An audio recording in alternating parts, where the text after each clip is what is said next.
Today, I want to talk about how to turn your own brain into your ally and get it out of the way. Basically, smarter strategies for healthy eating goals for 2025. We all know most New Year's resolutions don't hold up, but we can still set inspiring and achievable goals for healthy eating and weight loss. And it's important not to give up on this, I think. I've been diving deep on New Year's resolutions and which ones work and which ones don't work, so I could bring you insights in January that could really help set you on the right track for 2025. So here's the thing, it's not that we're lazy, it's not exactly that we lack willpower. It's that our primitive brain is committed to keeping our habits running. It's standing in our way like a toddler saying, "No, I don't want to do that." That part of our brain is hardwired to chase short-term pleasures and to resist change. So how do we get it out of our way? How do we get it to work with us? We decide, I'm going to change my eating habits. And maybe in the morning we feel really good about it, but by the evening we're like, no, I'm going to do what I always do. So I want to show you how to get the toddler to quit fighting you. So it will actually support your higher intentions. So when you understand how to communicate with the primitive brain, how to get it to work with you, how to persuade it so it's not fighting you, it makes things so much easier. So a lot of us know we want to eat healthier and we want to get a breakthrough with our weight, and yet our old habits keep pulling us back. It's like inexorable. It doesn't let go. We set our goals, we set our steps. I'm going to do this and I'm going to do this and I'm going to do this. And that is proven to be something that can be effective for achieving goals. But it's really difficult if our primitive brain is saying, I'm not going to do that. No. So we struggle to stick with it. It's because we fail to appreciate how our primitive brain is just going to keep our old habits running.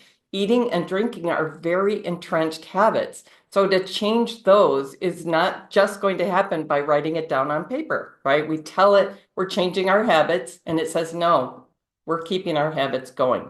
So today I'm going to help you understand the role the primitive brain plays in keeping us from achieving our goals. I'm going to give you some tools to get the primitive brain to work with you. Specifically, I'm going to share 2 ways to use visualization as a tool to achieve your goals. And I'm going to share one common mistake that tends to backfire, one way of using visualization that will actually make it less likely you'll achieve your goals. Let's avoid those mistakes, right? In video 2, I'm going to share a really powerful visualization exercise for when you feel like your eating and drinking habits just won't let go. So let's talk about the primitive brain. What is it and what is it doing? So the primitive brain is an older part of our brain. It's very fast and it is devoted to keeping our habits running. It is not persuaded by logic. It's not persuaded by lists or goal setting or words at all. It is not future oriented at all. It doesn't even have language. So telling it we're going to do this, it's like, no, we're not. So that's not going to sway it. So let me tell you what does sway the primitive brain. It is moved by, I abbreviate it as fiat, feelings. It is moved by feelings, especially feelings of pleasure and pain. Those are primary motivators for the primitive brain. This is trouble for us in these times, in this environment, right? So we need to become aware of this and help it. It is moved by images, imagery. This is trouble in these times because advertisers use a lot of emotional imagery and music, etc. It is moved by authority and it is moved by tribe or social influence. So we are quite naturally and instinctively going to do what feels good and what authority figures tell us is good and what people around us are doing, right? That's where we're naturally, instinctively going to go. So changing those habits is going to require a different kind of intention and awareness. And we're going to need to bring our primitive brain along. There's really big profits for industries that can persuade our primitive brain. So I know there's something like $14 billion per year in the United States alone spent on advertising for processed foods. And so the whole idea is they're showing you these treats with happy, slender, sexy people and sweeping emotional music. And we feel very drawn to it, right? It's designed that way, and it's out there all the time. And our toddler brain says, I want that, right? So we need to figure out how to harness this part of our brain for ourselves. So we can learn to take back our own brain when we understand how the primitive brain works.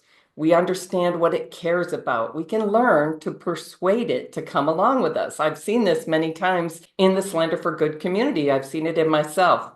I discovered really clear guiding principles for how to eat to be as healthy as possible, to get back to a naturally slender weight and live there, even specific quantities of proteins and fats and fruits and vegetables that add up predictably to the results I wanted. So once I decided, okay, I'm going to try to eat this way, then I had to figure out, how do I get the primitive brain to quit fighting me and keeping me on my old habits? Do you relate to this? How do I get off this hamster wheel of saying I'm going to change my habits, but they just keep running on their own? It's called autocatalytic. Habits like eating and drinking are autocatalytic. They just keep running. So if we want to institute truly healthy eating habits that are quite different from what we've been doing, that will give us transformative results, we need to persuade our primitive brain to come along with this choice. And it's not going to be done with goals on a piece of paper. So remember fiat. Feelings are persuasive to the primitive brain, especially feelings of pleasure and pain. They're very primitive, right? Oh, that gave me pleasure, therefore it's good. That relieved my pain, therefore it's good. Highly processed treats are especially pleasing to the taste buds, and our primitive brain says, good, this is good, right? In fact, we will say that to each other, oh, this is so good. It's not necessarily good for us, but it tastes very good, right? And to our primitive brain, taste good means good. We're in trouble in these times because of this. One way I summarize it is, not only are most of us metabolically ill, most of us overweight or obese, most of us on track to develop these chronic diseases of aging like heart disease and diabetes and cancer and dementia, right? But it's also now most of our food supply. So 73% of the food in our environment is highly processed, non-nutritious food-like substances. So it's going to seem good because of that also. It's around us all the time. When I decided, okay, I understand now exactly what highly nutritious foods are and exactly how much of them I should eat to get the results I want, then I had to find a way to enjoy the foods that are really good. They had to become pleasurable. I had to make that a little bit of a project. Making sure that the food I'm eating is highly pleasurable is part of persuading the primitive brain that we're going to eat these. These are good. We don't need to fight this, right? Does that make sense? Totally makes sense, right?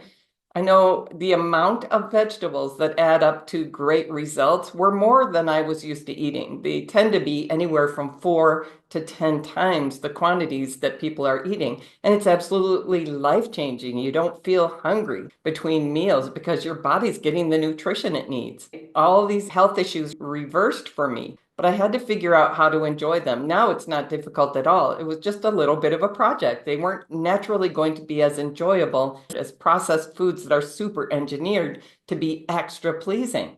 Does that make sense? So emotions were one thing I was working with, and images were the next thing to focus on. So I knew visualization could be a powerful tool to communicate with the primitive brain, like just visualizing going through the process of achieving my results. Images speak to the toddler part of us. We can visualize thoroughly enjoying nutritious foods, right? We can visualize and experience in our heads the non-nutritious things I used to call treats just don't appeal to me anymore. So we can change our mind about what's good to eat, and that becomes a powerful step for changing our habits. When we put together images and emotions, we can really help our primitive brain get excited about eating abundant, nutritious foods. This is going to be great. There's no need to be scared of this. Like, I'm going to love this.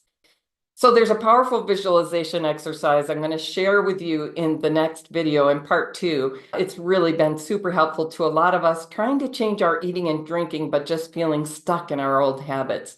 And it will really show how we bring emotions and images together to help our primitive brain go, okay, I'm on board with this. But first, I have to give you this warning about visualization, because with the law of attraction, people talking about visualization as something like, I just need to visualize my results and that will take me towards my results.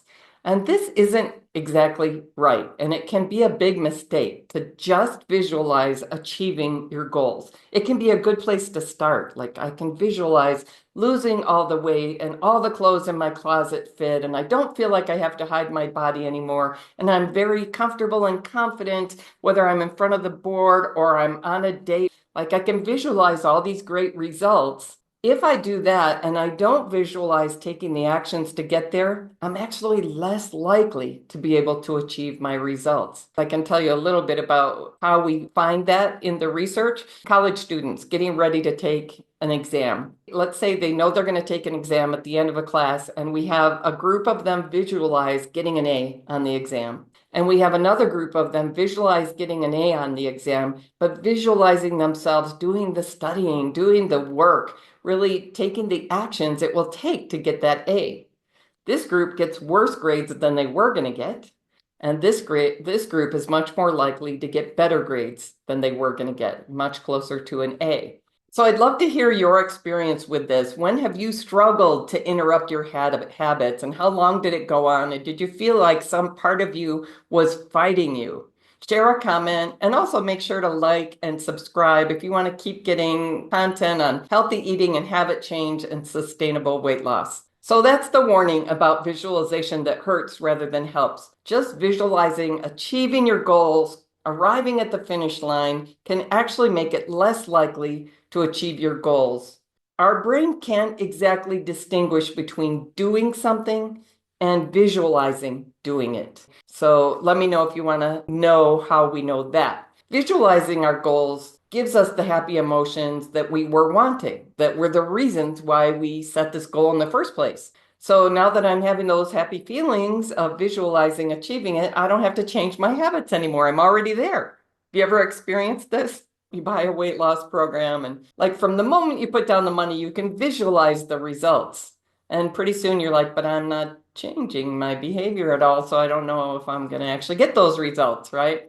But I hope this helps you understand that the part of you that's preventing you from achieving your goals is not some kind of devil on your shoulder, which as a girl that grew up Catholic, I sort of pictured it that way. It was more helpful to view it as a childish part of me. It just wants pleasure. It just wants to avoid pain. And it just wants everything to be easy. And our food environment, the food industry, is spending billions of dollars learning how to manipulate that part of our brain. So we need to figure out how to persuade that part of our brain. We can talk to it. We can persuade it to adopt new habits. But we don't do it by writing out goals. We don't do it with language or logic. We can start to do it with emotions and imagery. Visualization can be a helpful tool for this to speak to our primitive brain, but we have to be smart about using tools like this. And when we use effective tools and get our primitive brain supporting our wiser intentions, then healthy eating and sustainable weight loss becomes easier and more natural and more enjoyable.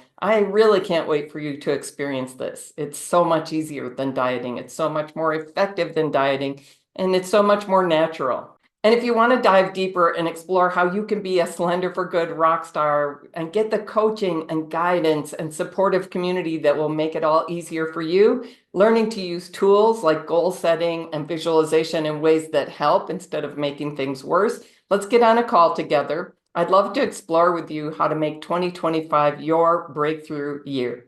All right.